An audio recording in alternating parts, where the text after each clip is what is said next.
Footsteps in the Snow by Anne Parker Burgess. The boy had to get away. His legs could barely move through the layers of wet snow. The trench he had made was too deep for even the thick flakes falling around him to cover it. But he had to get away from the farmhouse. He had to hide. It was a good mile to the barn, but he thought he could make it. The sounds of his mother's scream and a shotgun blast jerked him awake. Cracking his bedroom door, he heard a raspy male voice. "Now where's the money?" Quietly as he could, the boy had closed the door.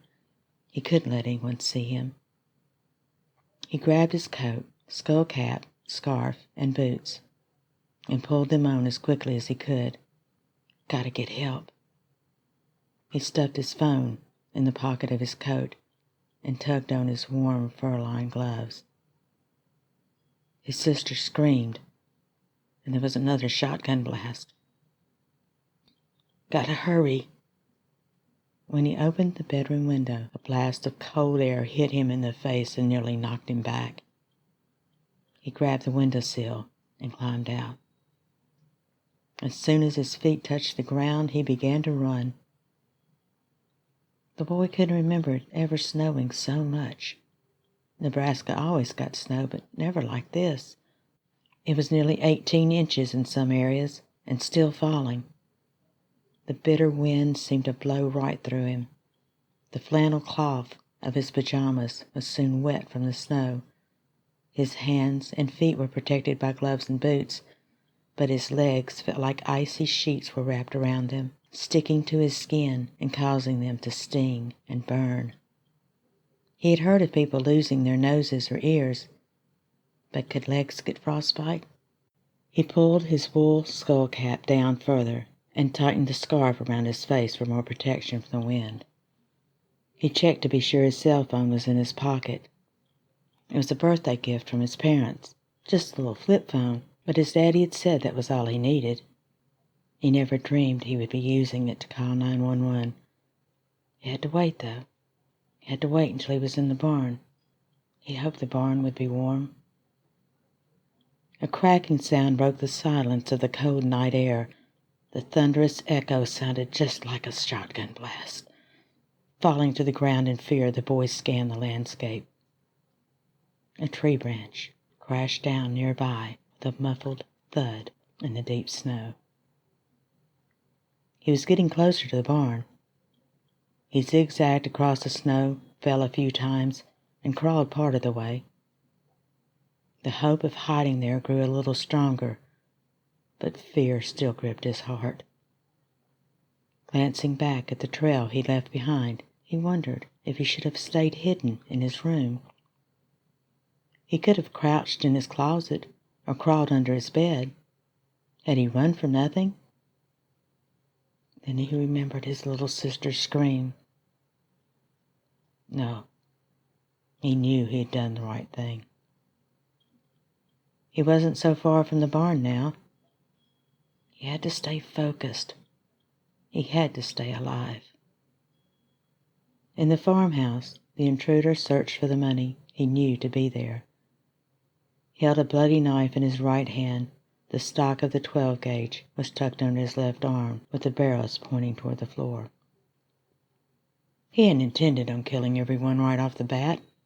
He liked to play with his victims and watch them squirm. But the damn fools just wouldn't cooperate. They swore up and down there was no money. He'd heard the conversation in the small convenience store earlier that day. "I got business in town, but the storm has me worried," the farmer had said to the clerk. "Got my strong box at home. Money'll be all right there till the roads are better."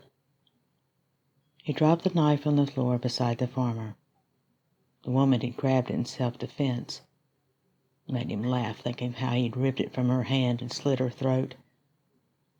Then the farmer had come at him. One blast to the chest with that 12-gauge and left a gaping hole where his heart should have been. The little girl in the doorway had turned to run. The second blast had got her in the back. He stepped in the blood, pooling between the man and his wife. He felt no remorse. No remorse for the dead. The butcher paused to stare down at the woman. Her cornflower blue eyes, clouded in death, seemed to stare back at him.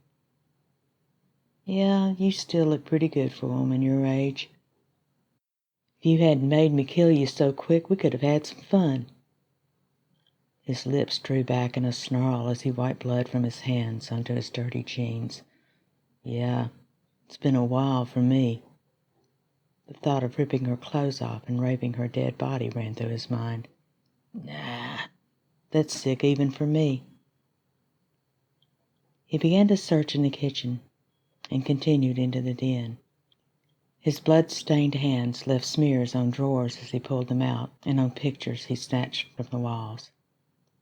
Where is it? He heard a noise and paused. He was sure it was just some of the wet snow falling from the rooftop. He entered the hall and glanced apathetically at the torn, mangled body of the little girl. She looked about 7. He'd never killed anyone so young. Not even that moved his cold, black heart, a heart hardened by years of crime and violence. He stepped over her. Everyone's got to die someday. Down the hallway, only one door was closed. It opened into a bedroom. The room was ice cold, much colder than the rest of the house. The bed covers were in disarray. The closet door stood open. The curtains in the window were flapping wildly in the northern wind. He recalled that he'd seen a boy waiting in a pickup in front of the convenience store. Little brat must have been the farmer's kid. He crossed over to the open window and looked out over the expanse of snow-covered farmland. In the distance he could see a shape moving away from the house. Now I'm going to have to track you down in this blasted snow. He left the room and kicked the body of the little girl aside. Got to find that money first. The boy made it to the barn. Snowdrifts had built up around the door and he couldn't open it. He found a place inside where a few boards were missing and squeezed his way in. He looked around. His daddy had sold most of their cows the winter before to make ends meet. The few that remained shuffled in their stalls and gazed at the boy with their big brown eyes.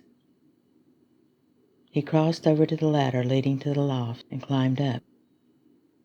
He found a good place in a corner.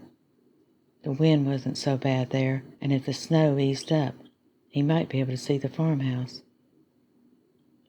With trembling hands, he pulled off his gloves and reached in his pocket for the phone.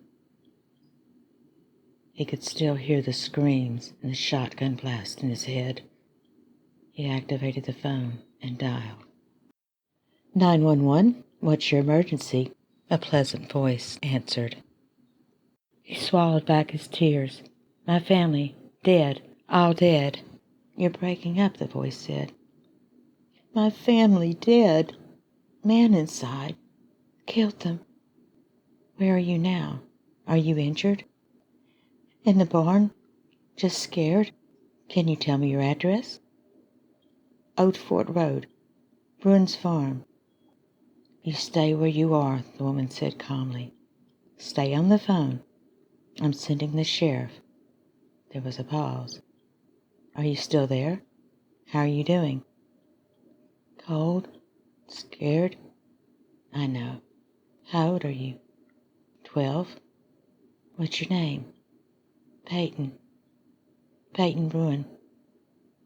Peyton, you're going to be okay. Are you hidden well? I guess so. He peered out between the separated boards toward his home. He wondered if the killer was still there. I saw him at the convenience store. The intruder went into the master bedroom and began to search.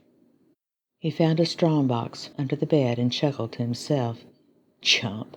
Should have chanced it and gone to the bank, huh? He growled. Can't fool me.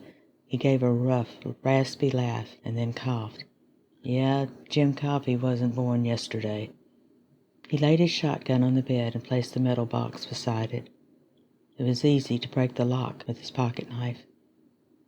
A smile came to his face as he opened it. There had to be a few $1,000s inside, as well as several pieces of jewelry. He held a necklace up to get a better look. The translucent stones sparkled in the light from the hallway and cast prisms of color on his face. "Diamonds," he said, his voice dripping with greed. He stuffed the money and the jewelry in his coat pockets and grabbed the 12-gauge. Now for the boy. The boy saw the tall figure of a man taking shape in the snowy landscape and pushed his body back into the corner. He's coming. Just stay right where you are. But he's coming. I know, the operator said. Just stay with me, Peyton. I'll be right here. He peered through the cracks of the old barn and watched as the killer struggled through the deep carpet of snow. For a moment, he couldn't breathe. He looked up at the sky. The snow was falling harder now. Then he closed his eyes and sighed. "Peyton, are you there?" the 911 dispatcher asked.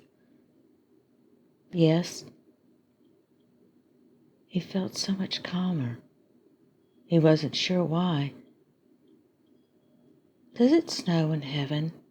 he asked the woman on the phone. "Heaven is said to be a beautiful place," she replied. "So, yeah, I think it might." "Would it be cold?" He wished he could play in it with his little sister. There was a long silence on the other end of the phone. When the woman answered, her voice was gentle, the kind of softness he heard in his mother's voice. "You know, Peyton, I bet snow in heaven wouldn't be cold. After all, it's where God lives." "The man's still coming." "Peyton, you said you knew who he was," the dispatcher said. "Do you know his name?" "No, but he was at the gas station." He closed his eyes as he remembered. He looked mean, had a big old scar on his face. "Who were you with?" "Daddy." "Did the man follow you home?" I guess so." The killer was almost there. Peyton could hear the growing wail of sirens above the whistle of the Arctic wind. He scrunched his eyes closed and gripped the phone in his hand. "I'm scared." "I won't leave you," said a voice. Peyton wasn't sure where the voice had come from. It didn't sound like the operator. It seemed it was more in his head. Maybe it's God, he thought. He felt a calm pass over him. A tear ran down his cheek. "Thank you, God. Thank you."